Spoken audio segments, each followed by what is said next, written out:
एक लाइन में 9 लोग हैं। 9 × 4 9 चौक 36। 36 लोगों का एक पोस्ट बनाया गया है। इसमें ऐसे करके 16 पोस्ट बनाया पूरा। यहाँ से शुरू होता है ये दूसरा पोस्ट है, ऐसे करके तीसरा चौथा ऐसा करके ये है। चारों तरफ 16 ऐसे करके 16 कोस्ट टोटल है चारों तरफ। जी, चारों तरफ है।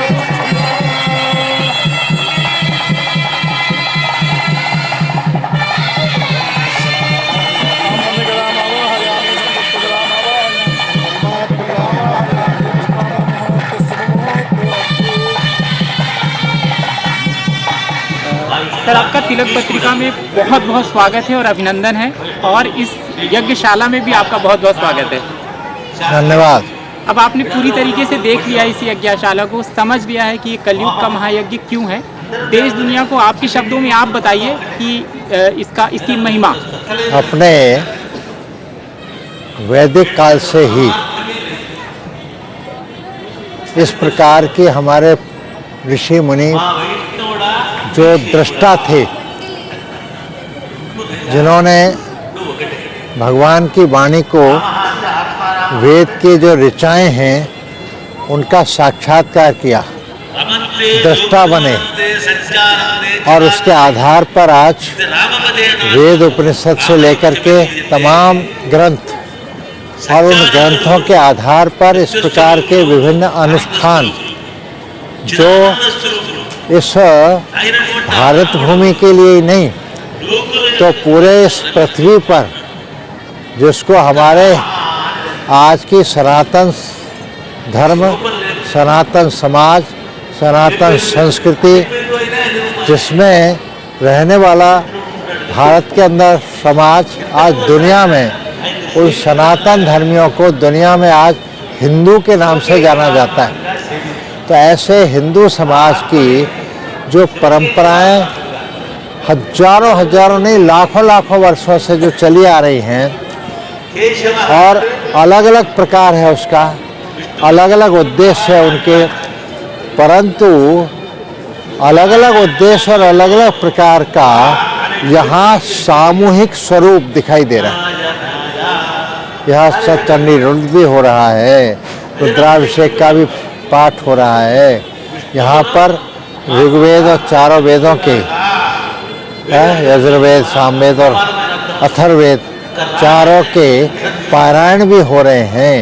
और फिर हरेक अनुष्ठान के दशमांश उस रूप में उच्चारण करते हुए मंत्रों का और यज्ञ भी हो रहा है, कि अपने आप में एक अनूठा, अद्भुत, और जिसका उद्देश्य भी विश्व कल्याण, विश्व शांति और विश्व में सौहार्दपूर्ण वातावरण बने।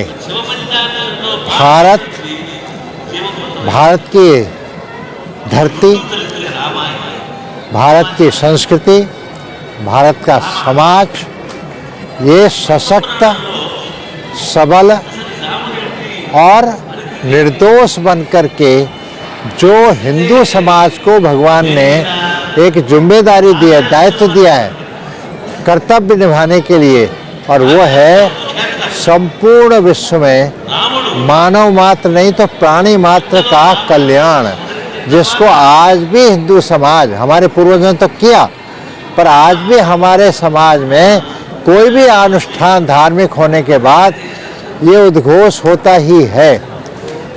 और उद्घोष क्या होता है? धर्म की जय हो, अधर्म का नाश हो, प्राणियों में सद्भावना हो, और आखिर में क्या है? विश्व का कल्याण हो। तो ये जो विश्व का कल्याण है, ये दुनिया में केवल और केवल हिंदू समाज के मन की भावना, मन की इच्छा, और हमारे पूर्वजों ने उसको करके दिखाया, इसलिए भारत विश्वगुरु बना।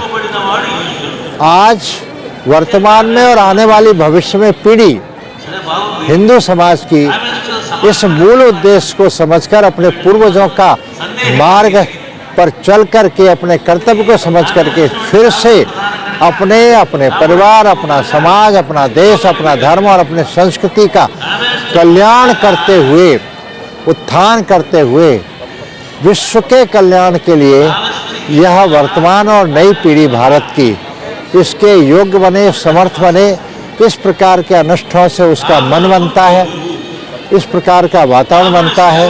अनेक प्रकार के अनुष्ठानों का एक समन्वयक सामूहिक इस प्रकार का अनुष्ठान का ये केंद्र, ये मैं तो अपने जीवन में पहली बार देख रहा हूँ। विभिन्न प्रांतों से, विशेष रूप से दक्षिण प्रांत, उसमें भी विशेष रूप से आंध्रा, तेलंगाना, उड़ीसा, हिमाचल, उत्तर प्रदेश, तमाम इस प्रकार के देशों प्रांतों से, और अपने अपने विषय के जो तज्ञ हैं, योग्य हैं, जिनके जीवन में वह वास्तव में आचरण में है, ऐसे यहाँ पर जीवात्मा, मैं उनको जीवात्मा कहूँगा, हम सबके दर्शन करके मुझे अच्छा अनुभव हो रहा है। उन सबके द्वारा ये मुख्य कार्य हो रहा है, इसके कारण से और अधिक सुपरिणामकारी ये होगा ही, इसमें कोई दो मत नहीं। और कहीं भी भारतवर्ष में हमने देखा है, भारतवर्ष के कम से कम 5 बार तो मैंने पूरे भारत के भ्रमण किया ही है। कहीं सतचंडी यज्ञ हो रहा है, कहीं शिव जी के रुद्राभिषेक हो रहे हैं, कहीं चतुर्वेद स्वाहाकार महायज्ञ हो रहा है, कहीं पर माँ सरस्वती का या गणपति जी का या इस प्रकार के अलग अलग, माँ सरस्वती या गणेश जी का, लेकिन यहाँ सभी का एक साथ हो रहा है। ये अपने आप में अद्भुत है, अनोखा है, और ये अपने आप में मैं तो इसको कहूँगा चिरस्मरणीय, ये चिरस्मरणीय के रूप में रहेगा।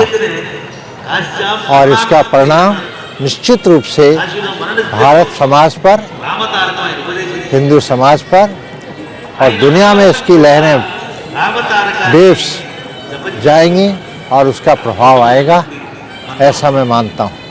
निश्चित रूप से यह आप सबके जो यहाँ पर लगभग मुझे बताया गया कि 1260 के आसपास ये सब विभिन्न कामों में ये सब लोग लगे हुए हैं। ये सब एक से एक तपस्वी, सही मायने में तपस्वी हैं। प्रतिदिन की अपने स्थान पर ये दिनचर्या में तपस्या ही करते हैं, और यहाँ सामूहिक रूप से तपस्या हो रही है, और तपस्या का परिणाम तो सुपरिणाम आता ही है। और इसलिए मेरा पुनः जितने भी 1260 यहाँ पर काम में लगे हुए हैं, विभिन्न कामों में, उन सबको मेरा प्रणाम। और जो हमारे आचार्य सुब्रमण्यम स्वामी जी आचार्य और उनके पिता श्री वेणुगोपाल शास्त्री जी, उनकी देखरेख में ये काम हो रहा है। यह मेरा सौभाग्य है कि मुझे ये सब कुछ दर्शन करने का, इन सब चीज़ों को समझने का आप सबके माध्यम से जो समझा है, ऐसे यज्ञ ये मैं पहली बार देख रहा हूँ, फिर से मेरा कहना है। और ऐसे यज्ञ भारत में कहाँ कहाँ हो सकते हैं, ये आगे की श्रृंखला में ईश्वर की इच्छा होगी तो ज़रूर होगा। हम तो एक सेवक हैं,